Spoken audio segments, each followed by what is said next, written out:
Yo, what's good, y'all? VARMY here. Today, as you guys can see by the title of this video, we're going to be talking about the Brooklyn Nets more because they are the center of the sports world currently because of the trade with James Harden. But more news about Kyrie Irving just came out this morning from Adrian Wojnarowski and other reporters that Kyrie Irving, if he continues to have negative tests for COVID-19, he is set and expected to return tomorrow night, 6 o'clock Eastern Standard Time, for the Brooklyn Nets against the Orlando Magic. James Harden is also rumored to make his debut tomorrow night as well. So tomorrow night could be a huge game for Brooklyn Nets fans and the Brooklyn Nets' future of their franchise. Obviously, there's been a lot of talks about Kyrie Irving, his opinions on the trade, where he has been.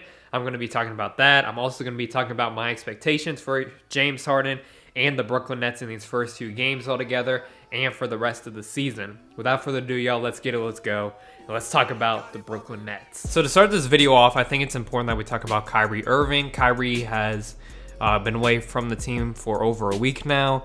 He has been spotted at a family birthday party. He's been spotted on some Zoom calls with some electees from Manhattan from the past election. And so we've seen Kyrie do a lot of things outside of the basketball realm. We've seen multiple rumors and reports that he's unhappy with the team. Then we've also heard directly from the GM that he's excited to come back and he's been in contact with the team, this and that. To be honest, and this is not really, this is kind of off topic, but I've been really just disgusted in how the media's been portraying Kyrie Irving and saying, oh, he's mentally unstable and this and that. I just think it's wrong to talk about anyone in that regard, especially when we do not know what's going on. Like, from my perspective, from my point of view, there's obviously a reason why Kyrie is not with the team currently. And I don't think it's our job or our mission, whether you're a fan, whether you're a YouTuber, whether you're a media member, whether you're on TV, ESPN, whatever, to determine like, oh, Kyrie is mentally unstable because he's away from his basketball team. Like, that makes it's entirely disrespectful. It makes no sense at all. And it disgusts me how the media portrays Kyrie Irving. It really does. From my perspective, I've met Kyrie Irving. I actually was a volunteer at his basketball camp in Cleveland 3.5 years ago, and all I can say is he's one of the nicest people I met. He was so generous and kind to me and my brother, and I... Give it up for Kyrie Irving!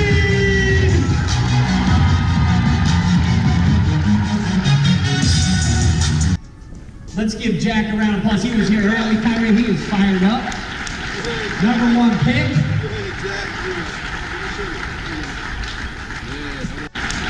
Number one pick.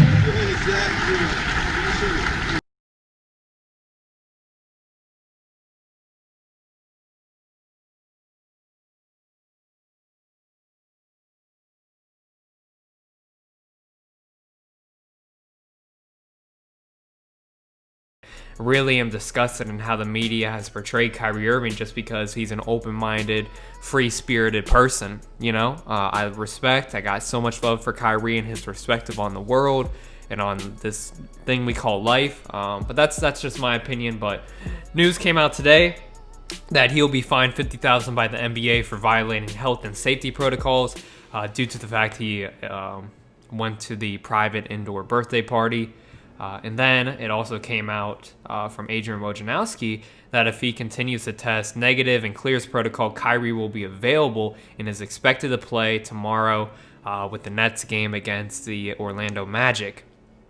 And also, the next thing I want to talk about is Kevin Durant. Kevin Durant has played unbelievable these past 3 games without Kyrie Irving.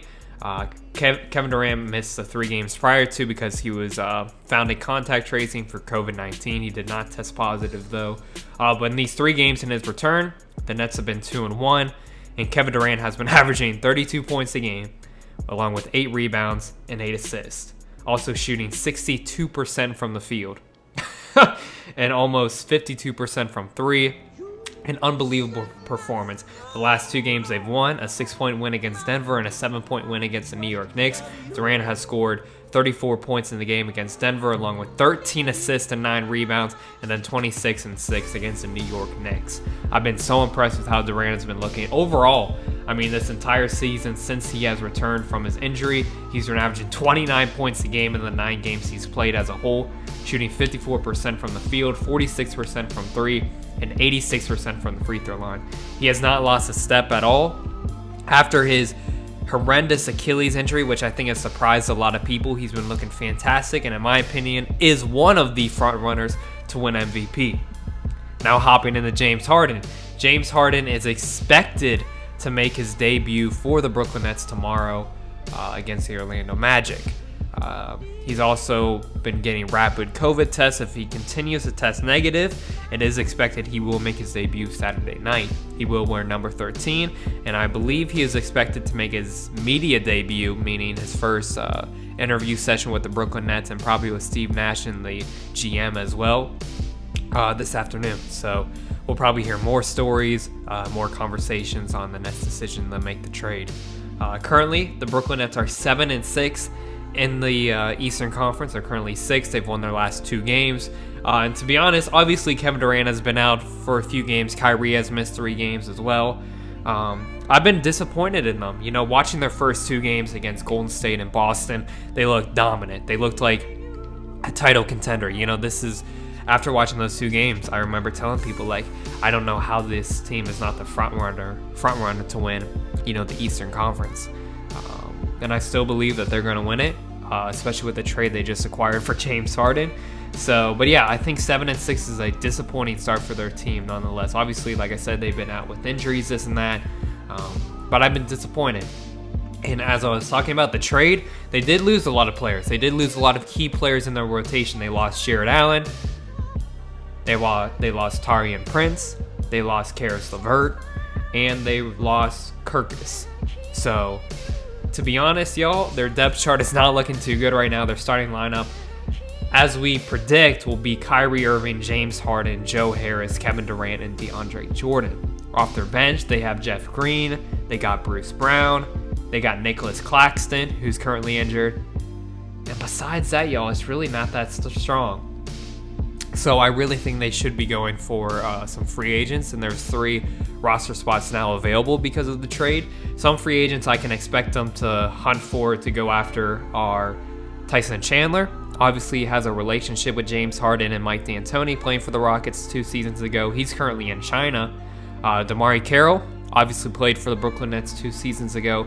Really good wing defender and wing scorer, can knock down a couple of threes each game. I'm a huge fan of DeMarre Carroll. They could also go for Jamal Crawford, who played really well for them in the bubble. I was really impressed on how he played in the bubble. So shout out to Jamal Crawford one time. I would really like to see him play again in the NBA, and especially for this team coming off the bench.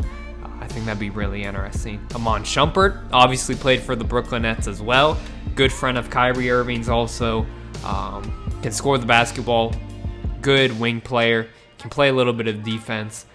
So I expect for them to go for those 4 and sign probably 3 of them. Obviously, there's a few others, but those are 4 that really came to my mind, and after doing some research, I found. Expectations for the rest of the season, y'all. They're currently sitting at 7-6.